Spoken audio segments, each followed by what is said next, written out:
সরস্বতী পুজো উপলক্ষে বস্ত্র বিতরণ কর্মসূচির আয়োজন করল বেলদা ক্লাব। স্থানীয় চন্ডক পরিবারের সহযোগিতায় হয় এই শীত বস্ত্র বিতরণ।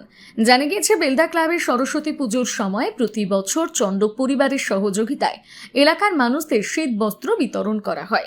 সেই মতো এই বছর তার ব্যতিক্রম হয়নি। শনিবার সরস্বতী পুজোর অনুষ্ঠান মঞ্চ থেকে এলাকার মানুষদের শীত বস্ত্র বিতরণ করা হলো। প্রায় শতাধিক মানুষের হাতে এদিন শীত বস্ত্র তুলে দেওয়া হয় বলে জানা গিয়েছে। ভালো কিছু কাজের মধ্যে দিয়ে আমরা এই মঞ্চটা তৈরি করেছিলাম যে আমরা নাচ গানা খারাপেরা কিছু করবো না, আমরা শুধু মানুষের জন্য কিছু ভাববো। আমরা ভেবেছি বেলদায় সিসি ক্যামেরা লাগাবো। আপনারা যেখানে বসে আছেন বেলদা ক্লাবের সাহায্যে, বেলদা ক্লাবের পরিচালনায়, দেখুন এখান থেকে নন্দ মার্কেট পর্যন্ত আপনারা কিন্তু সিসি ক্যামেরার মধ্যে আছেন। এই সিসি ক্যামেরা লাগানোর ফলে অনেকেই উপকৃত হয়েছেন। বিশেষ করে যারা রাত বেলাতে চোর ডাকাতরা ঘুরে বেড়ায়, একটু হলেও তাদের ভয় আসছে।